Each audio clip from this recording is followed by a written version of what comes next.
Saudara dan saudari terkasih, Injil kita pada hari ini diambil dari Injil Matius bab 21 ayat 33 sampai 43, dilanjutkan ayat 45 sampai 46.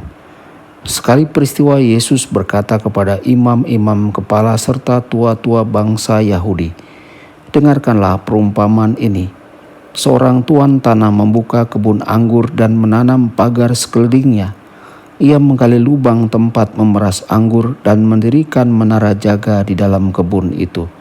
Kemudian ia menyewakan kebun itu kepada penggarap-penggarap, lalu berangkat ke negeri lain. Ketika hampir tiba musim petik, ia menyuruh hamba-hambanya kepada penggarap-penggarap itu untuk menerima hasil yang menjadi bagiannya. Tetapi para penggarap menangkap hamba-hamba itu, yang seorang mereka pukul, yang lain mereka bunuh, dan yang lain lagi mereka lempari dengan batu. Kemudian tuan itu menyuruh pula hamba-hamba yang lain, lebih banyak daripada yang semula.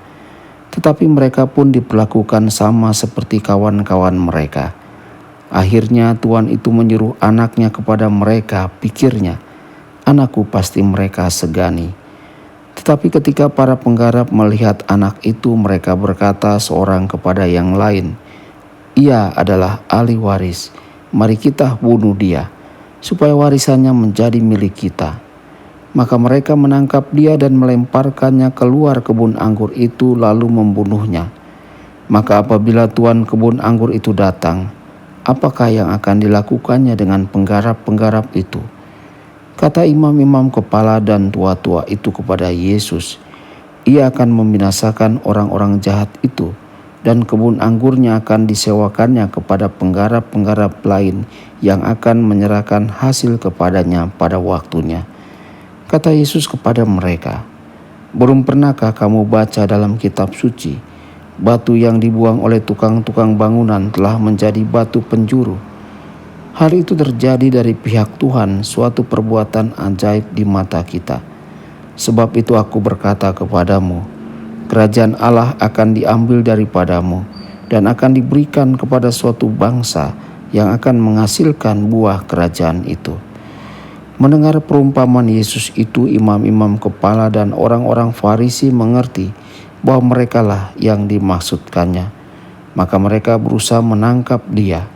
Tetapi mereka takut kepada orang banyak, karena orang banyak itu menganggap Yesus nabi. Demikianlah sabda Tuhan. Terpujilah Kristus.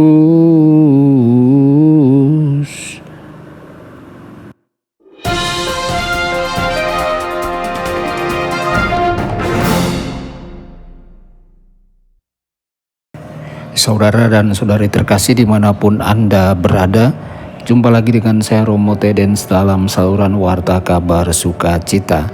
Semoga Anda semua dimanapun berada senantiasa dalam keadaan sehat dan bahagia.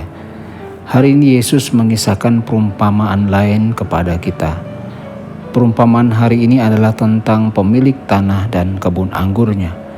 Pemilik tanah menanam kebun anggur dan kemudian dia membangun tembok untuk melindungi kebun anggurnya dari gangguan binatang.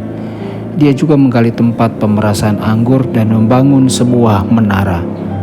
Setelah dia menyelesaikan semua itu, dia menyewakan properti dan hasil panennya kepada beberapa petani setempat.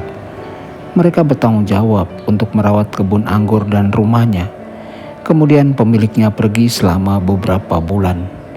Ketika waktu untuk memanen buah anggur semakin dekat, pemilik tanah mengirim beberapa hambanya untuk pergi dan mengambil bagiannya dari hasil panen dari para penggarapnya.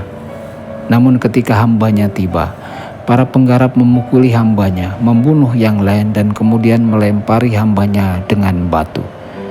Ketika pemilik tanah menerima berita ini, dia marah dan sedih. Saudara-saudari, setelah beberapa waktu, dia memutuskan untuk mengirim rombongan hamba yang lain untuk mengurusi para penggarapnya. Namun kali ini dia berpikir bijaksana untuk mengirim hambanya 2 kali lebih banyak. Namun hasilnya sama saja, semua hambanya terbunuh. Ketika pemiliknya menerima kabar ini, dia akhirnya memutuskan untuk mengirim putranya sendiri. tentunya mereka akan menghormati putranya.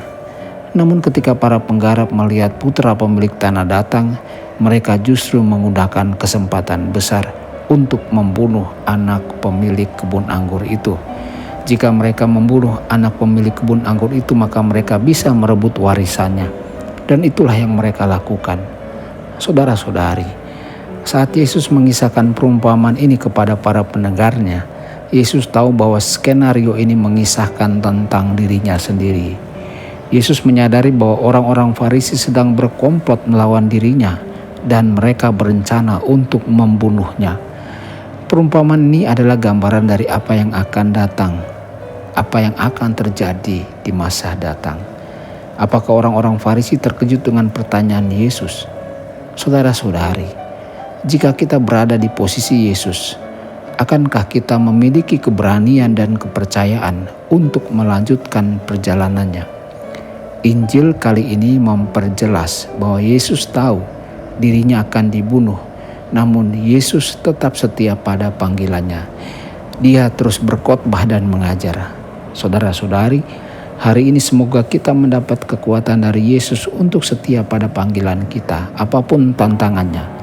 Yesus akan berjalan bersama kita, membimbing dan menguatkan kita. Semoga kita berjalan bersama Yesus hari ini dan setiap hari. Tuhan Yesus memberkati dan menyertai Anda semua. Sabda Allah adalah kebenaran. Sabda Allah adalah kehidupan. Mari kita mencintainya, mari kita menghayatinya. Ya Tuhan yang ku muliakan,